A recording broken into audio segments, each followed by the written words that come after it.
Hello and welcome back, everyone. It's that time of the week once more. That's right. It is time for DBR on CBR. It is once again time for Dragon Ball Rewatch. And if you are watching along with us, we hope you are watching along on Hulu and Crunchyroll. And if you are reading along with us, our favorite little bookworms, you'll be reading in our Viz Media release. Once again, I am your host, and so are my lovely colleagues here. That's right, I'm Alyx. I'm Sam. And I'm John, and we are going into episode 21, Smells Like Trouble. My God, it does. Japan got this on July the 16th, 1986. Americans would first see it September 17th, 2001, adapting two chapters, The Battle is Set and Match Number 1. We're having our first sort of finals match of the tournament, and Gohan fights... oh, no, it's not Gohan. Oh dear, I'm jumping ahead. Krillin, that's how much I did not enjoy this episode. I am jumping to Z right now. I want this to be such a different episode. Krillin is fighting the stinkiest fighter in the world, Bacterian. This episode I forgot. It was an episode I didn't remember from when I was a kid. And I'm beginning to believe I may have repressed it out of pure trauma. It's a heck of a thing for the very first round of your big, eagerly anticipated martial arts tournament to be the most puerile, toilet humor heavy episode of any Dragon Ball thing ever here. This episode is wall-to-wall fart gags and loogie gags and smell gags.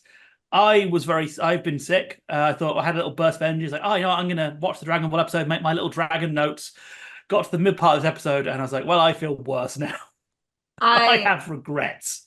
I actually had weirdly clear memories of this episode because, spoiler alert, September 17th, 2001, I was home from school for obvious reasons.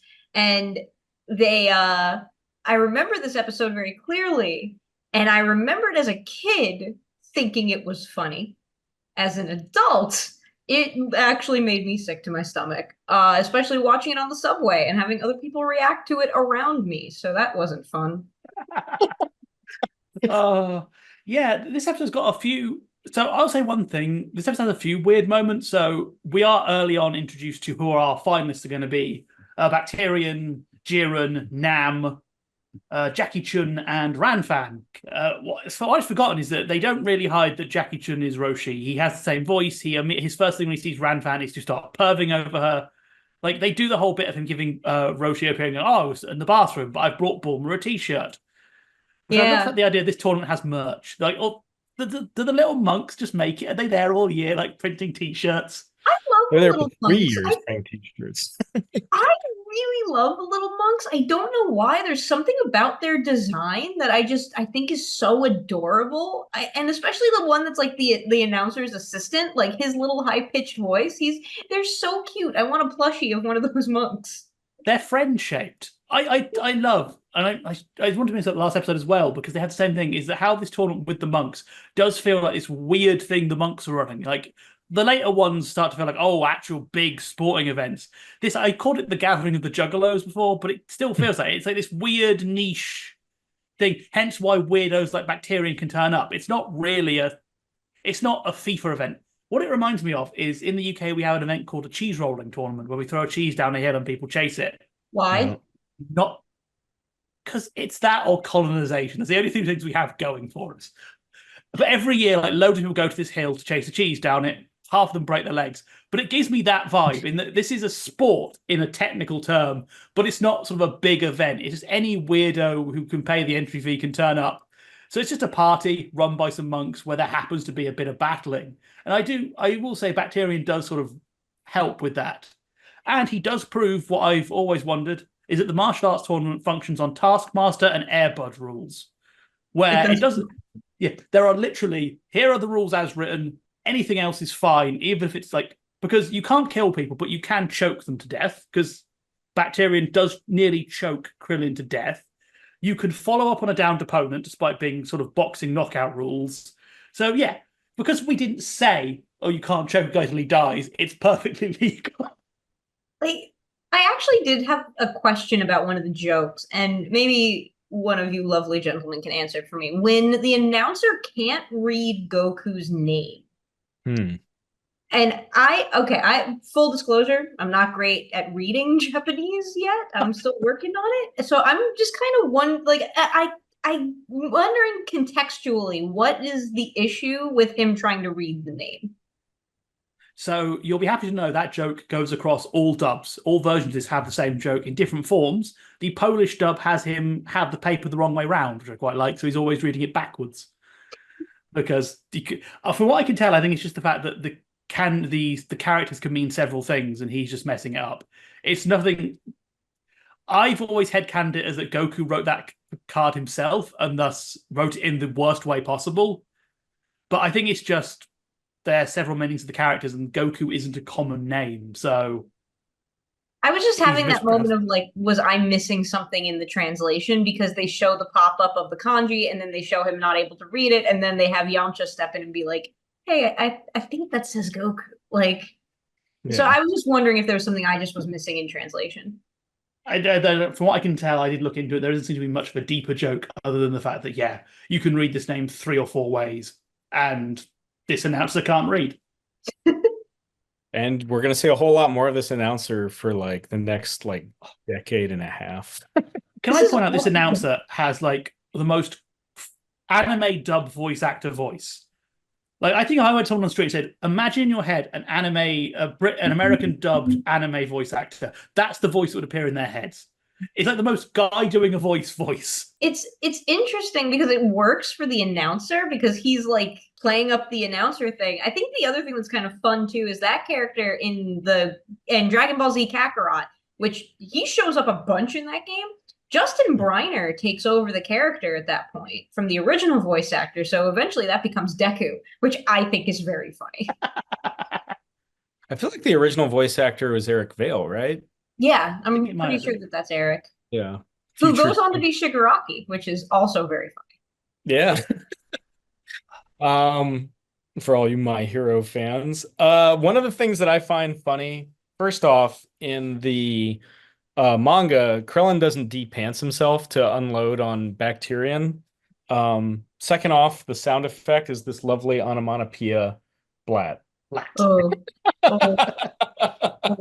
I don't love that implication. Yeah, and you shouldn't. It's also the very last thing you see in this volume, this lovely 3rd volume. So next episode, I'll be bringing in another a different volume. That's what they leave you on. Yeah, it's the last way to go out. What a way to go out. Do you like Krillin farting children? Well, here, come by the next volume. There won't be any more of it. I think the thing that last episode we talked a little bit about Goku forming certain habits in this tournament, and here in this episode I see him form another one where he's just like, just keep hitting him, just punch him harder. Like that is a thing that Goku says, and that is the thing that carries Goku through the entirety of Dragon Ball going forward, just to hit him harder. It's a good technique. If in doubt, keep punching. Yeah, it's served Rocky for years. I do also love the metatextual joke, and it's maybe one of the most meta jokes that we've seen so far. It's like, oh, by the way, Krillin, remember, you don't have a nose. And he's like, oh, yeah. So those of you who haven't seen this episode, that is how we resolve this problem, is that Goku says, focus your mind, and you won't smell him anymore because you don't have a nose. And Krillin's like, what? Krillin suddenly realizes this fact. And I would say that is the most Toriyama joke to ever Toriyama. I think Bacterian only exists for this joke. I am convinced that this is the only reason this character exists. One thing I've said a few times I love about Dragon Ball is it does feel very much like Toriyama's baby, and there are moments where you feel like you have a direct connection to him. And I went to the manga, read that, and I could just see him at his desk giggling away. Like it's like I hate this joke because it's the whole thought. I hate all the fart jokes, but at that moment I can't help but love them because you clearly really love them, and that's in this world of everything being committee designed. It's so nice to feel that direct connection to the author and be like, yeah, you got your fun here, and that's cool. I'm glad you did. Glad you enjoyed it. Yeah, I mean, Oolong's like mind control diarrhea role is the sound design wasn't as good in that though, which is why I could get around it. The sound design on this is I hope it was a Toei stock track. I hope the voice actors didn't have to record that live. That's all I'm gonna say. Yeah. I don't want to know what the Foley process was for this episode. That we salute you, Toei Foley artists out there. We salute you. Uh, But this whole you are right. We do see all eight contestants for the first time in this episode. We don't really see them in the preceding episode. Who is your favorite non-recur like beyond this tournament? I mean, I guess they all show up in some capacity after this tournament, even if only for a cameo. But who is your favorite of the not main four? No, on purely their appearance, yeah, Nam's good. I love Ranfan just for the design. I'm always cheering for Giran though because I love the Giran films, but Nam is great. I It's really like Nom. I also maybe I have a soft spot for Nom right now because he also shows up in Dragon Ball Z Kakarot and he gets like a little side quest with Gohan, which I think is actually really cute. I love that Nam shows up in GT. He doesn't say anything, but he shows up in GT. Yeah, He does. what's up, Nom? Oh, yeah, if you didn't, and how bananas it must be for Nam, because when Nam shows up, he meets Super Saiyan 4 Goku. What is that? Oh yeah. What That goes must make on? you question your life at that point. Like, I've dedicated my life to fighting, and now there's just this dude who can turn to a giant monkey, become a god. Well, I've wasted my life. Should have become a florist. See, at least Nom has some distance. Imagine being like Tien for like 2 seconds, like when you get to GT. You know what I mean? Like No. we don't think enough about Tien and what he's going through emotionally. I love that Tien gets and Roshi get more to do in Super than they ever really did in later stage Z and all of GT. Yeah. Um, you know, I, I love it whenever they kind of bring back these characters from the, remember their roots. And it's interesting seeing these eight very distinct, like if this was a fighting game or, they would each have very distinct silhouettes. Uh, Yeah, this does have arcade fighting game energy. Like you yes. can kind of almost feel like this was made with that in mind because you do have, like, you have the weird monster one, you have the girl, you have the old school kung fu guy, and you have the weirdos, Goku and Krillin. Yeah, the children. yeah, the I still, I still, actual I still the fact they brought out last episode. It's like, oh, the diaper brigade are here. So just everyone's slowly realizing maybe we should have rules and not allow children to fight. See, what I love is that we get into like the Boo arc, and then all of a sudden there's a children's tournament because now we don't want adults punching these little kids. Probably because the Though audience. Oh, go ahead. by the end of Z, they've eliminated the junior division because Pan competes with the adults. That's But right. in GT, they bring it back because Kid Goku participates in the junior division instead of the adult division. Man, these monks cannot get it together. I mean, they probably saw that after the audience watched Bacterian nearly murder Krillin by, again, choking him and then stomping him. Like, that's just illegal. You can't do that. I do love the announcer. The announcer guy, he's a very good announcer. You can see Krillin's bald head turning into a strawberry. Ah, now it's a blueberry. Like he's so into his job and it's so good. Sir, that child is dying. Referee stoppage at this point. I love playing maybe my favorite Dragon Ball game of all time is Budokai 3. Not Budokai Tenkaichi 3, which is also good, but Budokai 3. And so much of that game has Eric Vale as the announcer, announcing all the tournament stuff. And so whenever I hear Eric voicing the announcer in Dragon Ball, it brings me right back to playing that. I still have my PS2 copy. I still have the HD collection they did for the 360 about 10 years ago. God, Fun yeah. fun Eric Vale fact, really quick. He also voices Phoenix Wright, which I think is hilarious in hindsight, remembering that he's the announcer guy too. The other thing I forgot about the announcer was that he didn't always have the mustache. The way you know that No. time has passed is that he grew a mustache. Yeah, he gets the mustache in Z, and then in GT the hairline starts to recede. His hairline, like he's just been doing this job, but the tournament isn't all the time. So what is he getting paid to do in between? Voiceovers. He's just Eric Vale. He is literally just Eric Vale. I presume in universe he is like Michael Buffer in that he turns up to announce whenever you give him 50 quid, because the very strange "let's see those punches flying" is very clearly meant to be Buffer's "let's get ready to rumble" call, which you can't use because Michael Buffer will sue you. He is very litigious. Hence why I'm not even going to do an impression of it, because I'm actually worried he will sue me. So I presume that was as close as they can get, and he's in universe a Michael Buffer figure who turns up, does some announcing. The editor's just gonna like bleep out your mouth even saying his name. Like, he is so litigious, and it's very funny to me.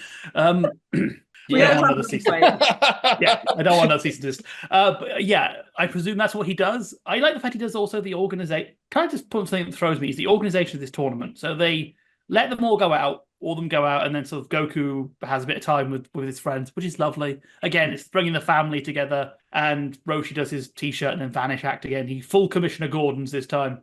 Yeah. But then they call them back in and they have them draw lots for an 8-way tournament. Why are you drawing lots? Why haven't you already done this? There's only 8 people.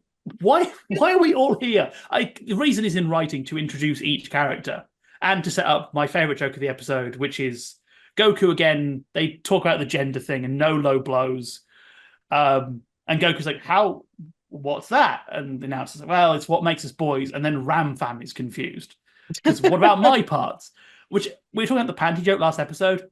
This is a good example of that kind of joke, because we've had this gender joke before, but now with Ram Fam adding the next layer, it's again, you don't see it coming. It subverts expectations, and it's funny again. Even though, fun fact, this joke was cut from the Toonami broadcast. If you watched it on Toonami, you would not have got that gag at all, because they cut all the mentions of dick shots. That does make sense for like early 2000s Toonami. It makes sense, but I did look for the episode, and it's a very dirty cut. Because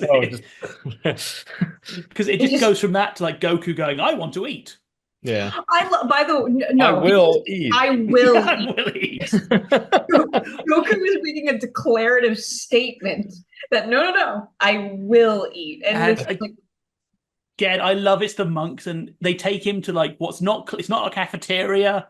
It is clearly that like their temple's just kitchen that serves them normally. Again, it's these weird monks just, we're going to have a fighting tournament. Why not? I feel like there's a YouTube poop edit of that, of just like Goku saying, "I will eat," and just like bad trap music. Like, I bet this episode was using a lot of edits because it's got potential. I feel like we haven't talked enough about how freaking cute, freaking Goku has been so goddamn cute this entire arc. What I love is they keep sort of showing off the Goku and Krillin children through little bits of animation. Like Goku clambers into the ring and has to like roll in. He can't step up. They keep reminding you that Goku is this tiny kid underdog, and I really think that's adorable. So cute. And him standing on that dude's head, like, hilarious. Why is that not merch yet? Why can't I buy a life-size Goku hat? Toei, get on it. Like, bet you can buy it at the Dragon Ball theme park in Dubai. Yeah, we'll find out, and if they don't, I'll complain. Yeah, I will take this episode with me and show it them. Like, why is there not a Goku hat? I want to get the Dragon Ball Z driving school figure. That's my figure that I've been like trying to find, but it's like $300. And I'm just like, I don't like that filler episode that much, or do I? Do you like Dubai, or do you like that episode? Yeah. It's in that list of things where I go, I would love this, but I'd also have to explain it to other people, and I don't want to have to do that when like, oh, how much that cost? Yeah, that's my collection. Like, owning it is one thing, justifying it is another. Justifying it is a whole different thing. But let's move on to another room. We have to talk. Yeah, we have to talk about the fight. We have to do it. Like, we do. It's disgusting. So if you ever want to see what a deep-throated, mucus-filled loogie of death looks like, this is the episode for you and your weird specific desires. I will say they've done the phrasing. I hate it. Go ahead, Sam. The throat part. I would say honestly that for me isn't the worst. The worst is is when he gives him the smelly finger attack. That is what they call it, by the way. We're not saying that as a I hate it. I hate this it. whole episode is. I will give them credit. We are doing the thing I said about last episode. We're having the manga style fights where it is a lot of splash pages, and we're not really having transition moves. We're going from spot to spot to spot. Lovely, fast paced. What I want from a fight, what I don't want from a fight is bacteria. Ugh. Ugh. I relate to Bone. I'm traumatized. Yeah, while we're here, we're not going to see Bacterian again until a bit later on, where Tambourine kills him. Tambourine is now my favorite Dragon Ball character. But let's just get some Bacterian facts out of the way. In the Adventure Special, which came with Shonen Jump, it is said that his favorite thing is training flies. I'm not entirely sure how you do that. His biggest hate is people without noses, which, fair enough. You got the. How did he hit the triple digits? How did he hit the triple digits? Because let's be fair, power levels when they retroactively do them are just Toriyama with a bingo drum pulling out balls. Because yeah, it makes no sense why he's that powerful, but he just smells. To put that into context, the farmer that Raditz encounters at the very beginning of Z when he lands, I think is given a power level of 3. Yeah. So like a load of random civilians are given like hitting 100 is meant to be quite impressive, but I mean the fact that he's physically stronger than Goku alone, even in great ape form. I presume the 100 factors in the fact Goku can't control great ape form. So in a tournament like this, he's as much likely as he is to walk off and beat up a random member of the audience than he is to actually attack the person he's aiming for. Well, also, if Poir can cut through Goku's tail, presumably still at this point, then yeah, I guess that tracks. Though I would assume Goku is much stronger than he was at Emperor Pilaf's because he's been training at Roshi's for about roughly a year at this point. I mean, presumably somewhere between 100 and 180 by this point. Yeah, this presumes that the movie information booklet for Tree of Might was written with thought and not just Toriyama inserting a table full of random numbers. Roshi, by the way, by Tin Shinneman will be 139, so he's surprisingly close to Roshi's power level. That's confusing. That's more confusing than the Goku thing. Let's not question that. I did bring it as like I read that, I went, that's got to be wrong. Got the book out. No, that's what the book says. Looked for a second copy of the book to check. It wasn't just my issue. No, that's what the book says. So yes, adjust your power rankings accordingly, children. Big Smelly is apparently a boost. Would you both say the Loogie is for you the break point for enjoying this fight? No, it's the close-ups at the start of him sort of sniffling and making his weird childish voice. It freaks me out. I think for me, like the Loogie is like the sound on the Loogie is like where my brain just kind of has to nope out, or I will just or it will be stuck there forever until my deathbed.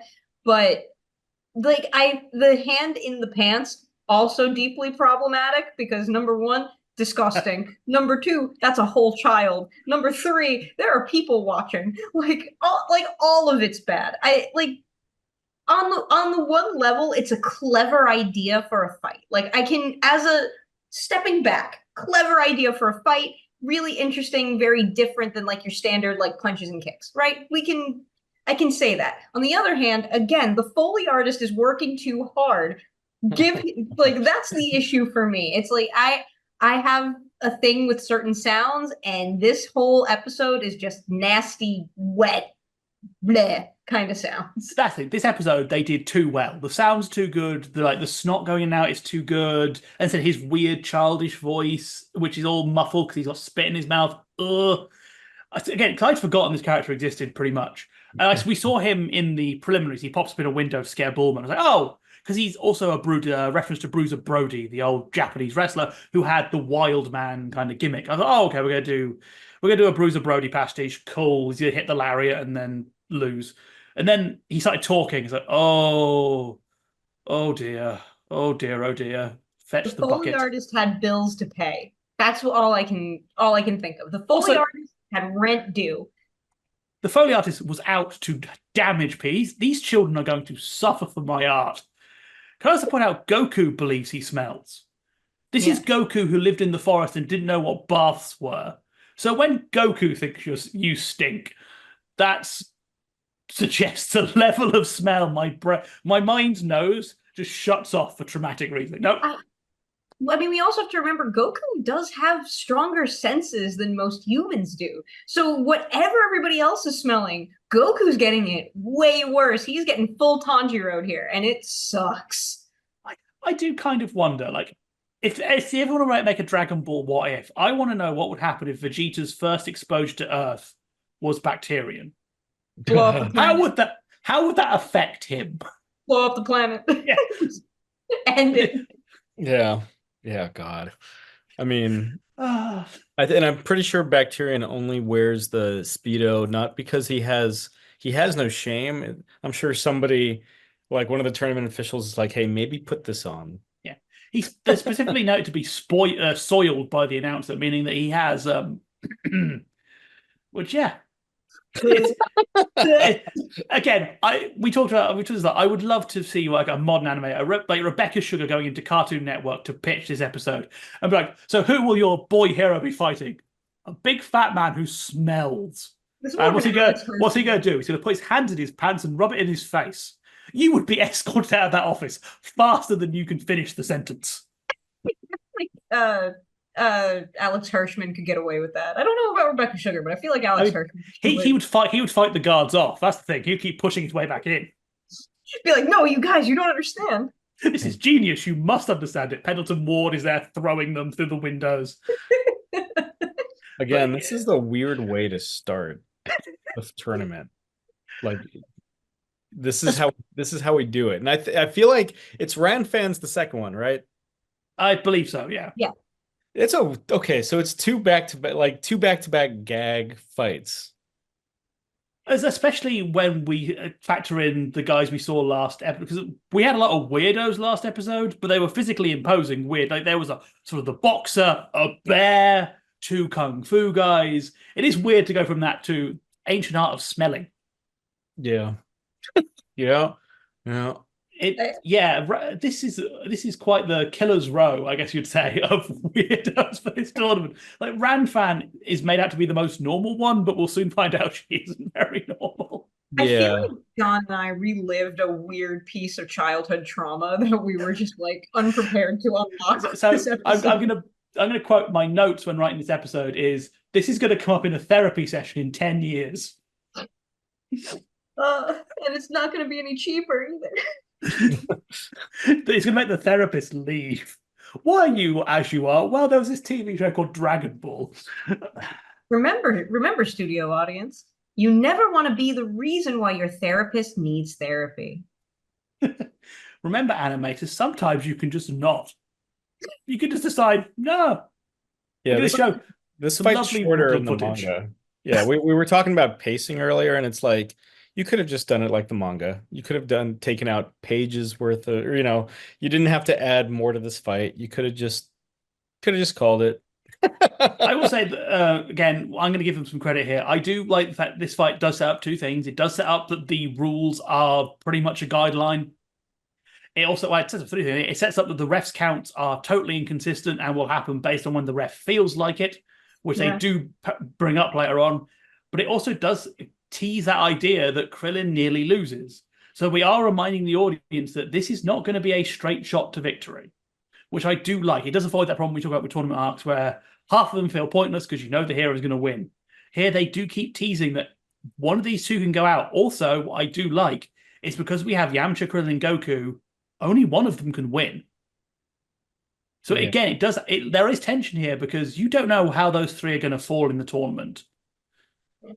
Which does add a bit of interest going forward, which I do like. But it's still weird to go from last episode where we had 5 fights, 6 technically, to this single fight. And it's sort of your B character Krillin versus a weird dude. Before we go into final thoughts really quick, I just want to point out the tournament stage because that's going to become pretty ubiquitous throughout Dragon Ball going forward. Like that specific setup of the stage with the curtain, with the almost temple-like energy to it, it's going to be the thing going forward. And it is also one of the most used fighting game backgrounds for Dragon Ball. So it's interesting that this is the first fight we get in such a place. Again, because we've been bigging this up this entire time. It's like, oh, this is again, we came into this is such a good arc, and just to be hit by this, it's like that's. If I was writing this, not the way I would go. But you are right. This arena, the game devs must have been so happy when this came up. It's like, great. Not only is it a good arena, it's really easy to render on low hardware. Yeah. Square. Cool. Everything is square. Lots of squares and a flat JPEG backdrop. Lovely job we could knock off early. Yeah. My dear friends, do we have some final thoughts before we sign off for the day? Weakest fight in all of Dragon Ball is now behind us. Yeah, I would argue probably my least favorite episode we've done so far. It's not bad. I'm not saying it's like bad on an objective level. It just made me feel emotions I didn't want to feel. So that's what you take into your next therapy session. Yeah, I don't see. Here's the thing. I don't know if I agree that this is the weakest fight in Dragon Ball, but I don't love like the Foley artist was just working too hard for me, and my particular brain chemistry just was not thrilled with what the Foley artist owes me compensation is basically what I'm saying. I'm gonna find this like 70-year-old Japanese dude and he owes me money. But other than that, we are getting into some pretty fun stuff. We're seeing how the tournament is set up. We're getting ready to go, and we're setting up our cast of weirdos. But that does mean that we have come to the end of this episode. So, my friends, thank you once again for joining us for DBR on CBR. That's right. It has been a wonderful time rewatching Dragon Ball with you. Make sure you're rewatching along with us on Hulu or Crunchyroll, or both at the same time if you're feeling fancy. And if you're reading along with us, make sure you're reading along in the Viz Media translation. Once again, I'm Alyx. I'm Sam. And I'm John. And we'll see you next time on Dragon Ball. Ta-da.